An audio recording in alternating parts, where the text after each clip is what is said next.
तनाव अब अपने सबसे खतरनाक मोड़ पर पहुंच चुका है। ईरान के सर्वोच्च नेता अली खामनेई की मौत के बाद अब उनकी पत्नी मंसूरे खुजास्ते बागिरजादे के निधन की खबर ने हालात को और भी विस्फोटक बना दिया है। ईरानी सरकारी मीडिया के मुताबिक कुछ दिन पहले तेहरान पर हुए अमेरिका इजराइल के संयुक्त हवाई हमले में वो गंभीर रूप से घायल हुए थे और इलाज के दौरान उनकी मौत हो गई। उस घटनाक्रम ऐसे वक्त में सामने आया जब पहले ही ईरान में सत्ता, सुरक्षा और नेतृत्व को लेकर बड़ा शून्य पैदा हो चुका था। और ईरानी मीडिया का यह दावा है कि अमेरिका और इजराइल ने तेहरान और उसके आसपास स्ट्रेटेजिक मिलिट्री और सिक्योरिटी इंफ्रास्ट्रक्चर को निशाना बनाया। शुरुआती हमलों में ही अली खामनेई की मौत हो गई और बाद में उन्हीं हमलों में घायल मंसूरे खुजास्ते जो कि उनकी पत्नी है, उनकी भी अब मौत हो गई है, जिसके बाद से स्थिति और बिगड़ती हुई नजर आ रही है। इन हमलों पर डोनाल्ड ट्रंप ने सार्वजनिक बयान देते हुए कहा कि ऑपरेशन ईरान में सत्ता परिवर्तन की दिशा में एक बड़ा कदम है। तो देखिए, बात करते हैं कि आखिर मंसूरे खुजास्ते बागिरजादे कौन थी, जो उनकी पत्नी के नाम से जानी जाती है। देखिए, एक बेहद धार्मिक और रूढ़िवादी ईरानी परिवार में उनका जन्म हुआ था। प्रभावशाली और संपन्न कारोबारी उनके पिता थे। उनकी जो शादी थी 1964 में अली खामनेई से हुई थी।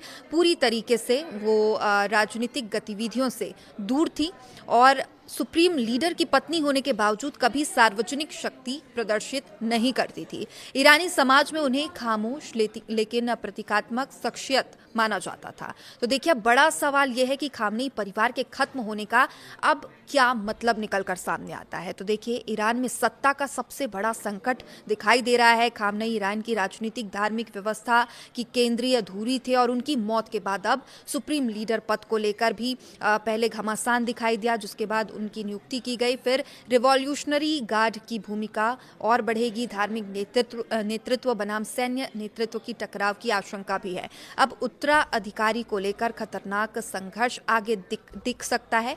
ईरान में सुप्रीम लीडर का चयन एक्सपर्ट्स असेंबली ही करती है, लेकिन सेना, कट्टरपंथी, मौलवी, सुधारवादी ये इनका चयन करते हैं और तीनों के बीच पावर स्ट्रगल लगभग अब आगे तय मानी जा रही है। जनता बनाम शासन विद्रोह का खतरा यहाँ पर दिखाई दे रहा है। पहले ही देखिए, महंगाई, बेरोजगारी, महिला आधारित आंदोलन यहाँ पर दिखाई देते आए हैं और अब नेतृत्व में एक बड़ा शून्य पैदा हो गया है। जन आंदोलन और हिंसक विरोध की संभावनाएं अब कई गुना ज्यादा इसके बाद बढ़ गई है। मिडिल ईस्ट में युद्ध का ये नया अध्याय दिख रहा है। ईरान कमजोर हुआ अगर तो हिजबुल्लाह, हुती विद्रोही इराक, सीरिया में ईरानी समर्थित गुट हैं जो इनका समर्थन करने आगे आएंगे और खुद मुख्तार होकर हमले कर सकते हैं, जिससे पूरा जो मिडिल ईस्ट है युद्ध की आग में झुलस सकता है। और अभी भी ऐसी ही तस्वीरें सामने आ रही है। ईरान अमेरिका, इजराइल के अलावा पूरी खाड़ी को निशाना बना रहा है। कई दूसरे देशों पर भी वहां पर हवाई हमले की तस्वीर है। अब विशेषज्ञ मानते हैं कि ये सिर्फ एयर स्ट्राइक नहीं बल्कि रीजनल रीडिजाइन प्लान का हिस्सा है।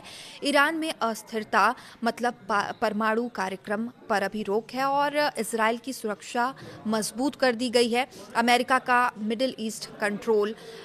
तो अली खामनेई और उनकी पत्नी मंसूरे खुजास्ते की मौत सिर्फ एक परिवार का अंत नहीं है, बल्कि ईरान की मौजूदा सत्ता संरचना, मिडिल ईस्ट की स्थिरता और वैश्विक सुरक्षा व्यवस्था पर सवाल खड़े होते हैं। तीनों के लिए अब एक ऐतिहासिक मोड़ इसे माना जा रहा है।